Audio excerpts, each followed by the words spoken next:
सालाराम start करते हैं। नए वीडियो में डिस्कस करेंगे एक ट्रेडिंग स्ट्रेटेजी जो हम लोग यूज कर सकते हैं इंट्राडे के लिए या फिर बीटीएसटी के लिए या फिर स्विंग ट्रेड के लिए और इन्वेस्टिंग पर्पस के लिए भी यूज कर सकते हैं, बट इसका बैक टेस्टेड डेटा मेरे पास नहीं है। तो इस ट्रेडिंग स्ट्रेटेजी में हम लोग यूज करेंगे एक इंडिकेटर। यहाँ पे आरएसआई लगा हुआ है, नीचे आरएसआई लगा हुआ है, बट आरएसआई का यूज मैं नहीं करूंगा। मैं इसको हाइड नहीं कर रहा हूँ क्योंकि मेरा चार्ट में वो नॉर्मली रहता है। तो इस ट्रेडिंग स्ट्रेटेजी के लिए हम लोग यूज करेंगे एक सिंगल इंडिकेटर बॉलिंजर बैंड, और बॉलिंजर बैंड के साथ साथ हम लोग यूज करेंगे और एक इंडिकेटर जो होगा 5 ईएमए एक्सपोनेंशियल मूविंग एवरेज 5, जिसका लेंथ होगा 5, और बॉलिंजर बैंड। और उसके साथ साथ हम लोग आइडेंटिफाई करने के लिए कोशिश करेंगे चार कैंडल चार्ट में एक साथ। दैट मीन्स हम लोग चार्ट में ऐसा टाइप का फॉर्मेशन ढूंढना पड़ेगा। सपोज यहाँ ये कैंडल का कलर है, मैं कंसीडर कर रहा हूँ कि ये रेड कलर का कैंडल है, और उसके बाद ये अगर ग्रीन कलर का कैंडल है, सपोज ये ग्रीन कलर का है, अगेन यहाँ पे एक रेड कलर का कैंडल है, रेड कलर का कैंडल है, और अगेन नेक्स्ट ग्रीन कलर का। चार कैंडल एक साथ फॉर्म हो, मतलब एक के बाद एक पहले रेड कैंडल, एक ग्रीन कैंडल, फिर रेड कैंडल और ग्रीन कैंडल, ऐसा टाइप का सीक्वेंस में अगर फॉर्म होता है तो हम लोग बाई साइड के लिए ट्रेड पे प्लान करेंगे। ये ये पहला क्राइटेरिया होगा कि हम लोग को back to back red green ये चार कैंडल फॉर्मेशन होना होगा, तो हम लोग बाई साइड के ट्रेड पे प्लान करेंगे। अगर स्विंग या बीटीएसटी के लिए ट्रेड पे प्लान करना होगा या फिर इंट्राडे के लिए भी होगा। इंट्राडे के लिए इस चार्ट ये जो ट्रेडिंग स्ट्रेटेजी है, इसमें हम लोग टाइम फ्रेम यूज कर सकते हैं 1 मिनट से लेके 5 मिनट या 15 मिनट का भी।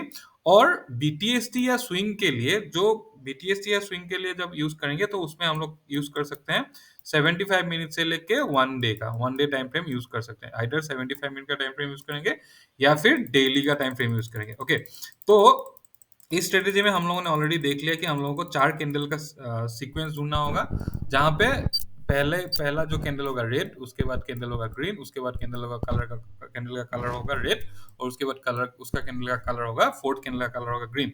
तो इस सीक्वेंस में जब हम लोग आए कोई कैंडल दिखेगा तो हम लोग बाई साइड के ट्रेड पे प्लान करेंगे। अगर स्विंग या बीटीएसटी हुआ तो 75 मिनट 1 डे, या फिर इंट्राडे के लिए 1 मिनट 5 मिनट या 15 मिनट टाइम फ्रेम यूज करेंगे। अभी अगर इंट्राडे के लिए हुआ तो हम लोग सेल भी कर सकते हैं या फिर डाउन साइड के लिए भी ट्रेड प्लान कर सकते हैं। तो डाउन साइड के लिए जब ट्रेड प्लान करना होगा तो हम लोग क्या करेंगे, इसमें हम लोग लेंगे ये सीक्वेंस जहां पे कैंडल फॉर्म हुआ होगा कि green, suppose green candle form हो रहा है, उसके बाद फॉर्म हो रहा है रेड, उसके बाद हो रहा है ग्रीन, और उसके बाद अगर हो रहा है रेड, तो इस केस में हम लोग डाउन साइड के लिए ट्रेड पे प्लान करने के लिए कोशिश करेंगे। ये हम लोग का पहला क्राइटेरिया होगा। ये एक सेट ऑफ कैंडल, ये दूसरा सेट ऑफ कैंडल अगर फॉर्म होता है तो पहले ये सेट ऑफ कैंडल में हम लोग अप साइड के लिए और दूसरा सेट ऑफ कैंडल में हम लोग डाउन साइड के लिए ट्रेड पे प्लान करेंगे। अभी चार्ट में देख लेते हैं।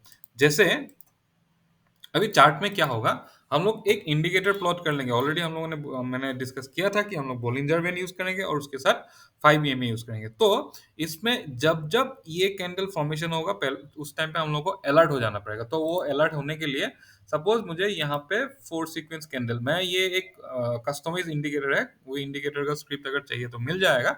तो ये यहाँ पे हम लोग को क्या दिखाता है, यहाँ पे कुछ कुछ जगह पे जैसे यहाँ पे डाउन एरो दिखा रहा है, यहाँ पे अप एरो दिखा रहा है। ये कैंडल पे हम लोग को अप एरो दिखा रहा है, ये कैंडल पे हम लोग को डाउन एरो दिखा रहा है। ये डाउन एरो क्यों दिखा रहा है, सपोज मैं अगर बाकी सबको मैं हटा भी देता हूँ, मैं बाकी बॉलिंजर बैंड को हटा देता हूँ। ओके, खाली ये अप कैंडल का ये रखता हूँ, अप और डाउन का ये जो डायरेक्शन वाला जो ये मैं अगर चार्ट में रखता हूँ तो इसमें अगर देखेंगे तो ये कैंडल के ऊपर डाउन कलर का ये जो red red arrow, down side का एरो आ रहा है, क्योंकि यहाँ पे ये जो पहला कैंडल है ये ग्रीन है, दूसरा कैंडल रेड है। मैं थोड़ा सा और बड़ा कर देता हूँ, और उसके इसके बाद अगर देखता हूँ तीसरा कैंडल ग्रीन है और चौथा कैंडल रेड है। दैट मीन्स इस केस में क्या हो रहा है कि हम लोग को डाउन साइड के लिए ट्रेड पे प्लान एंट्री करने के लिए मौका बन रहा है। मतलब हम लोग का जो भी सीक्वेंस चाहिए था, जो सीक्वेंस का कैंडल हम लोग को चाहिए था, वो सीक्वेंस हम लोग को मिल रहा है। अभी एंट्री कब करेंगे, एंट्री सपोज मैं अगर यहाँ पे हम लोग को ऐसा एक कैंडल दिख रहा है, ये डाउन एरो दिख रहा है, तो हम लोग एंट्री कब करेंगे, एंट्री करेंगे, मैं इसको हटा देता हूँ। तो हो गया क्या कि हम लोग को एक रेड कैंडल आ गया, ऐसा टाइप का एक एरो के साथ सीक्वेंस हम लोग को दिख गया। तो हम लोग एंट्री करेंगे जब नेक्स्ट कैंडल, सपोज इसका नेक्स्ट कैंडल, ये कैंडल का अगर बॉटम ब्रेक करता है, by the way Nifty spot chart है, आप लोग निफ्टी फ्यूचर चार्ट में भी यूज कर सकते हैं या बैंक निफ्टी के फ्यूचर चार्ट में भी यूज कर सकते हैं। तो नेक्स्ट कैंडल जो फिफ्थ कैंडल होगा, फिफ्थ कैंडल अगर इसका बॉटम अगर ब्रेक करता है तो हम लोग डाउन साइड के ट्रेड पे एंट्री करेंगे, और टारगेट 1:2 होगा। बाय द वे 1:2 के लिए इसका एक्यूरेसी ऑलमोस्ट 70% है, 21 22 23 पे, वो भी मैं डिस्कस करूंगा।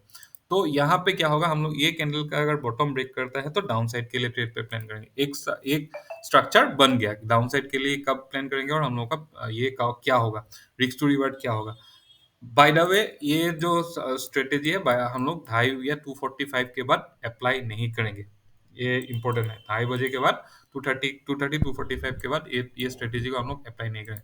अभी अपसाइड के लिए कब प्लान करना होगा, सपोज ये कैंडल पे, जैसे ये कैंडल हो गया, यहाँ पे हम लोगों को चार चार कैंडल का एक सीक्वेंस शायद दिख रहा है। क्यों दिख रहा है? ये रेड है, ये ग्रीन है, ये रेड है, ये ग्रीन है। अभी ये अगेन रेड और ये ग्रीन, तो इसीलिए हम लोग को यहाँ पे अपसाइड के लिए एक मूव दिख रहा है। बाय द वे, ये जो रेड ग्रीन जो भी सीक्वेंस दिख रहा है, ये कुछ नहीं है, बाकी कुछ नहीं है। ये डबल टॉप या डबल बॉटम है। ये straight forward double top double bottom है और कुछ नहीं है। तो जहां ये हम लोग जो भी ट्रेड में प्लान कर रहे हैं, डबल बॉटम हुआ, डबल बॉटम हुआ तो अपसाइड के लिए, और डबल टॉप हुआ तो डाउन साइड के लिए ट्रेड प्लान है, और कुछ नहीं है। अभी अपसाइड के लिए कब प्लान करेंगे, सपोज यहाँ पे हम लोगों को ये लेवल में दिख गया, तो फिफ्थ कैंडल या एडजेसेंट उसका जब कैंडल, ये जो मार्क यहाँ पे जो दिख रहा है, इसका अगर टॉप ब्रेक करता है तो हम लोग बुलिश ट्रेड के लिए प्लान करेंगे। सपोज इस केस में क्या हुआ, यहाँ पे कहीं पे हम लोग का एंट्री होगा, ये बॉटम, ये हम लोग का स्टॉप लॉस, और वन मिनिमम 1:2 हम लोग का टारगेट हो जाएगा। तो अभी हो गया ये बेसिक स्ट्रक्चर। अभी हम लोग को एक आइडिया तो हो गया कि कब बुलिश ट्रेड के लिए प्लान करना होगा, कब बेयरिश ट्रेड के लिए प्लान करना होगा। बीटीएसटी के लिए अगर ये करना है, सपोज ये मैं जस्ट निफ्टी को जस्ट एक एग्जांपल लेके दिखा रहा हूँ। बीटीएसटी के लिए या फिर स्विंग के लिए अगर हम लोगों को करना होगा, तो हम लोग 75 मिनट टाइम फ्रेम ले लेंगे, 75 मिनट टाइम फ्रेम ले लेंगे, और या फिर डेली टाइम फ्रेम ले लेंगे।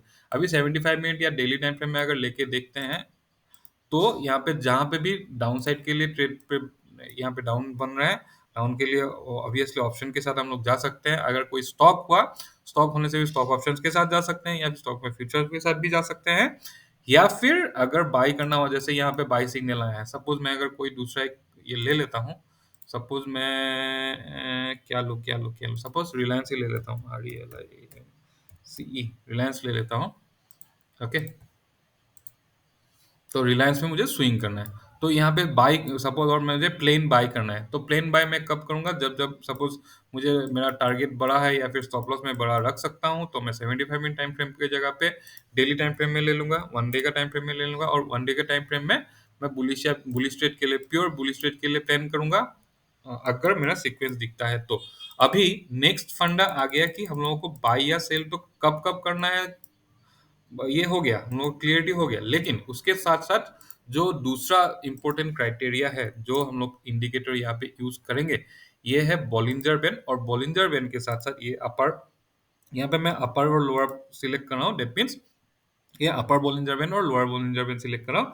उसके बाद प्लॉट, ये जो ब्लैक कलर का दिख रहा है, ये हम लोग को प्लॉट करके दे देगा 5 मिनट के टाइम फ्रेम में, सॉरी 5 EM में, 5 पीरियड एक्सपोनेंशियल मूविंग एवरेज हम लोग को प्लॉट करके दे देगा चार्ट में। ओके, तो यहाँ पे एंट्री कब होगा, अगर अगर ये सीक्वेंस बन रहा है बॉलिंजर बैंड के बॉटम में। बॉलिंजर बैंड, सपोज ये मुझे यहाँ पे ऊपर जाने के लिए ट्रेड पे प्लान करना है, ऊपर जाने के लिए अगर ट्रेड प्लान करना हुआ, अगर ये बॉलिंजर बैंड का बॉटम में बन रहा है, सपोज ये सीक्वेंस में बॉटम साइड में बन रहा है, तो ही मैं बुलिश ट्रेड के लिए प्लान करूंगा। अगर ये बॉलिंजर बैंड का टॉप में ये सीक्वेंस बन रहा है, तो मैं ये स्ट्रेटेजी अप्लाई नहीं करूंगा। हो सकता है कि दूसरा स्ट्रेटेजी में आपको ये अलाउ कर रहा है, बट अगर मेरा बॉलिंजर बैंड का टॉप में ये बन रहा है, तो मैं ये नहीं करूंगा, अप्लाई नहीं करूंगा। सिमिलरली, अगर डाउन साइड के लिए ट्रेड पे प्लान है, ये मिडिल में, सपोज ये केस में देख रहा हूँ, तो यहाँ पे मिडिल में बन रहा है, यहाँ पे मेरा ये मिडिल में डाउन साइड के लिए बन रहा है, और यहाँ पे ज्यादा स्पेस है नहीं, तो मैं उस केस में डाउन साइड के लिए ट्रेड पे नहीं भी प्लान कर सकता हूँ। डिपेंड करता है, नहीं भी कर सकता हूँ। लेकिन यहाँ अल्टीमेटली इशू क्या है कि मुझे ऊपर के लिए जाने के लिए थोड़ा सा स्पेस चाहिए, नीचे जाने के लिए 1:2 का जो स्पेस है, मिनिमम 1:2 1:3 का अगर स्पेस है, तभी मैं ट्रेड में प्लान करूंगा। सपोज ये पॉइंट पे, यहाँ पे मेरा ये एक ट्रेड बना था, ये आज का चार्ट है, और यहाँ पे मेरा क्यों, क्योंकि ये सीक्वेंस बन रहा था। अभी डाउन साइड के लिए तो बोलेंगे कि डाउन साइड के लिए यहाँ पे भी बन रहा था, नीचे बन रहा था, लेकिन डाउन साइड के लिए ज्यादा स्पेस नहीं था, तो इसीलिए मेरा डाउन साइड में ट्रेड नहीं बनेगा, ऊपर के लिए बनेगा। ऊपर, क्योंकि ऊपर के लिए यहाँ पे स्पेस है, तो इस केस में मैं आज एक कैंडल में एंट्री लिया भी था। तो ये हो गया कैसे कौन-कौन सा केस में एंट्री करना है और नहीं करना। अभी 5 ईएमए का काम क्या है? अभी सपोज़ सपोज़ मैं जस्ट एक एग्ज़ाम्पल दे रहा हूँ कि मैं यहाँ पे 1 मिनट। सपोज़ सपोज़ यहाँ पे मेरा ये बन रहा है। 4 कैंडल का बन रहा है, क्योंकि क्यों? ये रेड, ये ग्रीन, ये रेड और ये ग्रीन, ये 4 कैंडल का बन रहा है। और यहाँ पे टॉप पे क्या हो रहा है? ये टॉप में बॉलिंजर बैंड है, इसीलिए मैं यहाँ पे अपसाइड पे ट्रेड पे प्लान नहीं करूंगा। लेकिन सपोज मैं कंसीडर कर रहा हूँ कि यहाँ पे बॉलिंजर बैंड नहीं होता। सपोज यहाँ पे बॉलिंजर बैंड नहीं होता, ओके। तो मैं यहाँ पे बॉलिंजर बैंड को मैं हटा दिया और मैं ये कंसीडर कर रहा हूँ कि बॉलिंजर बैंड बहुत कहीं पे ऊपर है, बहुत बहुत ज्यादा दूर दूर है या बहुत ज्यादा ऊपर है। तो ये 5 ईएमए का काम क्या है? जो हम लोग का एंट्री कैंडल होगा, जो कैंडल पे हम लोग का एंट्री होगा, या फिर जो कैंडल हम लोग का ये, जैसे ये कैंडल हो गया हम लोग के सिग्नल कैंडल, और ये कैंडल हो गया हम लोग के लिए ट्रिगर कैंडल। अगर ट्रिगर कैंडल इसका टॉप ब्रेक करता है तो भी हम लोग बुलिश ट्रेड के लिए प्लान करेंगे। या फिर सिग्नल कैंडल का अगर बॉटम ब्रेक करता है नेक्स्ट कैंडल, तो ही हम लोग बेयर स्ट्रेट के लिए प्लान करेंगे अगर डाउन साइड के लिए हुआ। तो इस कंडीशन में जो कैंडल, जो ट्रिगर कैंडल होगा, ट्रिगर कैंडल अगर इसका बॉलिंजर बैंड का यहाँ पे स्पेस है और ट्रिगर कैंडल 5 ईएमए के कांटेक्ट में है, या फिर एटलीस्ट जो सिग्नल कैंडल है, ये सिग्नल कैंडल 5 ईएमए के कांटेक्ट में है, तब भी हम लोग बुलिश या बेयर स्ट्रेट के लिए प्लान करेंगे। सपोज जैसे ये जस्ट जस्ट मैं एक एग्जांपल ले रहा हूँ। सपोज यहाँ पे ये कैंडल हो गया था, सपोज ये कैंडल एक मेरा एक यहाँ पे कोई सिग्नल लिखा है, जस्ट मैं कंसीडर कर रहा हूँ, और बॉलिंजर बैंड सपोज दूर है। लेकिन ये कैंडल में, और ये कैंडल अगर देखूं तो ये कैंडल ने इसका टॉप ब्रेक किया भी था, ये कैंडल ने इसका टॉप ब्रेक किया भी था, लेकिन फिर भी मैं ट्रेड पे एंट्री नहीं करूंगा। क्यों? क्योंकि जो ये 5 ईएमए है, ना कि सिग्नल कैंडल ना ट्रिगर कैंडल कोई भी 5 ईएमए के कांटेक्ट में है ही नहीं। तो इस केस में हम लोग ट्रेड पे एंट्री नहीं लेंगे। तो होपफुली ये जो सिंपल सा एक सेटअप है, ये सिंपल सेटअप आप लोगों को समझ में आ गया होगा। मैं अगर इसके बारे में बात करूं, एक्यूरेसी के बारे में बात करूं, ये 2022 का दिसंबर से मैंने अप्लाई किया था और मैं उसका डेटा रखना स्टार्ट किया था। और अगर मैं डेटा देखूं और उसका अगर मैं एक एवरेज निकालूं, और ये अलग अलग फॉर्मेट में है, और उसके बाद से मैं इनिशियली अलग अलग स्टॉक्स का और यूएसडी आईएनआर का भी रखना स्टार्ट किया था, बट उसके बाद मैंने उसको छोड़ दिया। मतलब बाकी सबको छोड़ दिया, खाली निफ्टी निफ्टी और बैंक निफ्टी का ही रखने लगा, 5 मिनट टाइम फ्रेम और 15 मिनट टाइम फ्रेम में। तो इसका अगर मैं एक्यूरेसी देखूं तो ये ऑलमोस्ट 70% एक्यूरेट है, अप टू 1:2 के लिए डिपेंड करता है। 1:3-4 के लिए इसका एक्यूरेसी बहुत कम हो जाएगा। लेकिन मैं अगर 1:2 के बारे में बात करूं, मुझे सपोज ये एक सपोज मेरा कैंडल है, सपोज यहाँ पे मेरा कैंडल है, और मेरा यहाँ यहाँ तक मेरा स्टॉप लॉस है, और टारगेट ये कहीं कहीं तक भी होगा 1:2 के लिए। तो 1:2 के बारे में अगर बात करूं तो ये 70% के ऊपर का एक्यूरेसी इस स्ट्रेटेजी में है। अभी नेक्स्ट लास्ट एक चीज देख लेते हैं कि हम लोगों को जब बॉलिंजर में ये स्ट्रेटेजी के बेसिस पे हम लोगों को अगर स्टॉक स्टॉक फाइंड आउट करना है, से स्विंग के लिए, तो स्विंग के लिए हम लोग स्टॉक कैसे फाइंड आउट करेंगे? तो हम लोग क्या करेंगे, चार्टिंग ओपन कर लेंगे। चार्टिंग ओपन करने के बाद सिंपल सा है कि 3 डे एगो, 3 दिन पहले का हम लोगों को क्या चाहिए, close is less than open. जब क्लोज लेस देन ओपन होगा तो ये रेड कैंडल फॉर्म करेगा। फिर क्लोज ग्रेटर देन ओपन, ये ग्रीन कैंडल फॉर्म करेगा, मतलब ग्रीन कैंडल फाइंड आउट करके देगा। फिर क्लोज लेस देन ओपन, ये रेड कैंडल फॉर्मेशन करके, रेड कैंडल आइडेंटिफाई करके देगा, और again close greater than daily open. That mean आज का एक दिन पहले ये आप हम लोग को एक रेड कैंडल फाइंड आउट करके देगा, ये ग्रीन कैंडल, फिर रेड कैंडल और फिर ग्रीन कैंडल। ये सीक्वेंस हम लोग को फाइंड आउट करेगा। एकदम सिंपल सा चार्टिंग का एक ये लगा के, स्कैन लगा के हम लोग फाइंड आउट कर सकते हैं। सपोज मुझे अभी आज के लिए अगर देखना पड़े, तो ये कोई एडवाइस नहीं है, जस्ट मैं दे रहा हूँ, देख रहा हूँ। तो यहाँ पे अगर देखेंगे, जैसे पेज इंडस्ट्रीज हो गया, एचडीएफसी लाइफ हो गया, या फिर आरती इंडस्ट्रीज हो गया, आईओसीएल हो गया, फिर अलग अलग टाइप का ये बिरला सॉफ्ट हो गया, सब ये सब हम लोग का दिखा रहा है, जहाँ पे ऐसा 4 कैंडल फॉर्मेशन हुआ है जो एक सीक्वेंस में है। और अभी हम लोग को एक एक करके चार्ट में देख लेना है कि बॉलिंजर बैंड के ऊपर है या नीचे है, या फिर 5 ईएमए के साथ इसका क्या फंडा है। उसके साथ ये करके हम लोग सिलेक्ट कर सकते हैं नेक्स्ट डे के लिए, कल के लिए स्विंग के लिए कौन सा स्टॉक हम लोग सिलेक्ट कर सकते हैं। तो ये एक सिंपल सा सेटअप है, कोई इसमें कॉम्प्लेक्सिटी नहीं है। ये हम लोग ट्रेड पे यूज कर सकते हैं। इंट्राडे के लिए हम लोग 5 मिनट यूज कर सकते हैं, इंट्राडे के लिए 15 मिनट टाइम फ्रेम यूज कर सकते हैं। और अगर आपका हाथ फास्ट हो तो 1 मिनट का टाइम फ्रेम भी यूज कर सकते हैं, अगर फास्ट डिसीजन मेकिंग आप कर सकते हो। तो ये सिंपल सा वीडियो था। कुछ फीडबैक है तो ऑब्वियसली शेयर कर सकते हैं, फीडबैक फीडबैक मेरे साथ शेयर कर सकते हो। और अगर आप लोगों का कोई भी दूसरा दोस्त वगैरह कोई है तो जो लोग ट्रेडिंग में इंटरेस्टेड है तो उन लोगों के साथ भी ये वीडियो शेयर कर सकते हो। Thank you.